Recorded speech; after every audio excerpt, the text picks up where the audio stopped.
दैनिक जागरण का संपादकीय डिक्टेशन। गति 90 शब्द प्रति मिनट। स्टार्ट होगा 5 सेकेंड बाद।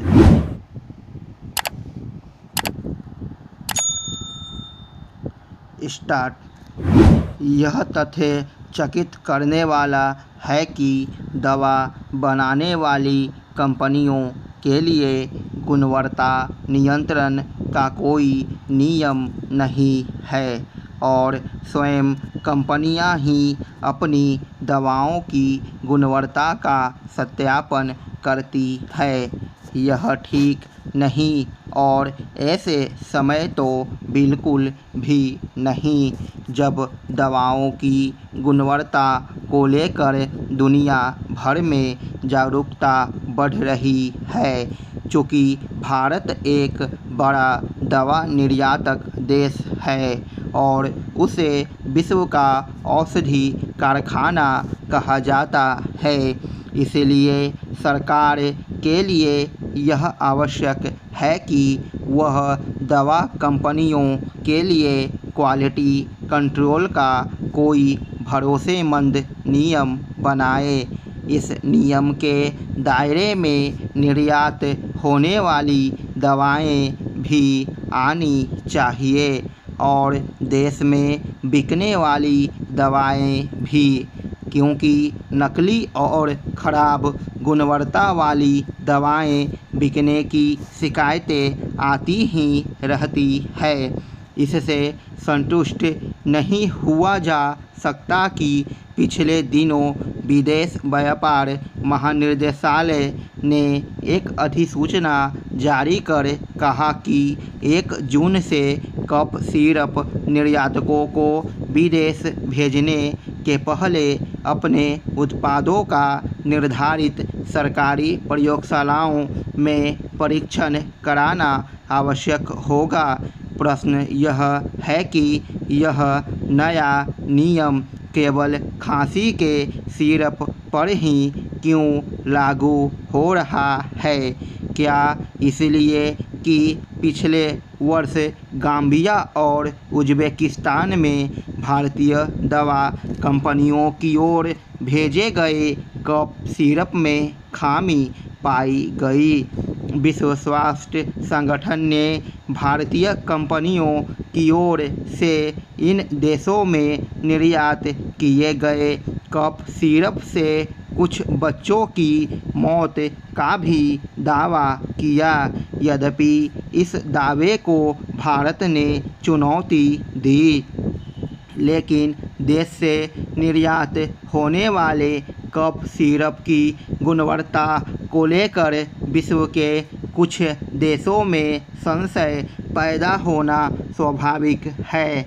यह ठीक है कि विदेश व्यापार महानिदेशालय ने कफ सिरप के मामले में एक आवश्यक कदम उठाया, लेकिन ऐसा कदम तो निर्यात होने वाली सभी दवाओं के मामले में उठाया जाना चाहिए। इसकी अनदेखी नहीं की जा सकती कि कुछ समय पहले एक भारतीय फार्मा कंपनी की ओर से अमेरिका भेजी गई आई ड्रॉप में खामी मिलने की बात सामने आई थी।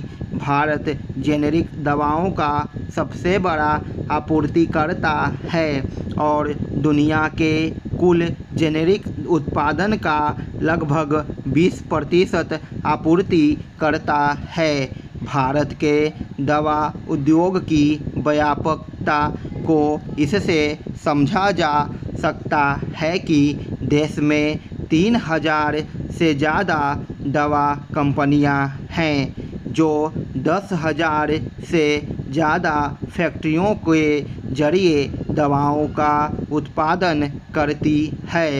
2014 से 2022 के बीच भारत का दवा निर्यात दोगुने से भी ज़्यादा बढ़कर $24.6 अरब के स्तर पर पहुंचा। स्पष्ट है कि भारत को अपने दवा उद्योग की साख को बचाने के लिए हर संभव जतन करने होंगे। जिस तरह विदेश व्यापार महानिदेशालय कफ सिरप के निर्यात के मामले में सक्रिय हुआ, उसी तरह औषधि महानियंत्रण को भी यह सुनिश्चित करना चाहिए कि देश में बनने वाली दवाओं की गुणवत्ता को लेकर कहीं कोई सवाल न उठने पाए। सेहत के लिए स्वच्छता जरूरी है। अस्पतालों में पसरी गंदगी मरीजों को और बीमार बना देती है। अच्छी बात है कि राज्य सरकार ने अस्पतालों की सुरक्षा और सफाई व्यवस्था को लेकर सख्त रुख अपनाया है। स्वास्थ्य विभाग के अपर मुख्य सचिव ने चेतावनी दी है कि सफाई व्यवस्था में अगर कोताही हुई तो एजेंसी पर मुकदमा दर्ज किया जाएगा। कहने की ज़रूरत नहीं कि इससे पहले भी व्यवस्था में सुधार के लिए कई निर्देश दिए गए थे, लेकिन इसके अनुपालन की सही तरीके से निगरानी नहीं होने से स्थिति में कोई विशेष बदलाव नहीं देखा गया। इसलिए किसी भी निर्देशों को पूरी तरह लागू करने के लिए इसके अनुपालन की भी निगरानी करनी होगी। इसके लिए भी उच्चाधिकारियों को अस्पतालों का निरीक्षण करना होगा। उन्हें यह देखना होगा कि ऊपर से जो निर्देश दिए जा रहे हैं उसका धरातल पर सही तरीके से अनुपालन हो रहा है या नहीं। उप मुख्यमंत्री व राज्य के स्वास्थ्य मंत्री तेजस्वी यादव ने पद संभालने के कुछ ही दिनों बाद अस्पतालों की व्यवस्था में सुधार के सख्त निर्देश दिए थे, लेकिन अधिकतर जगहों पर स्थिति में खास बदलाव नहीं देखा गया। कुछ दिनों पहले खुद उप मुख्यमंत्री सीतामढ़ी से लौटते वक्त जब श्री कृष्ण मेडिकल कॉलेज एवं अस्पताल पहुँचे तो गंदगी देखकर नाराज़गी जताई थी। कुछ ऐसी ही स्थिति अन्य अस्पतालों की भी है। कई सदर अस्पतालों में बेड की कमी से मरीजों को बरामदे में रखा जाता है। यहाँ बेड की संख्या बढ़ानी होगी। सुरक्षा भी अहम मुद्दा है। आए दिन मरीजों के स्वजन इलाज में लापरवाही का आरोप लगाकर चिकित्सकों से उलझ जाते हैं। इसके लिए डॉक्टरों ने कई बार हड़ताल भी की है।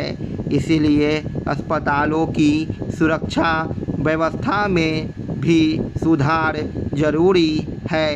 मरीजों के स्वजन को भी अस्पताल परिसर को स्वच्छ व सुरक्षित रखने में प्रबंधन का सहयोग करना होगा। स्टॉप।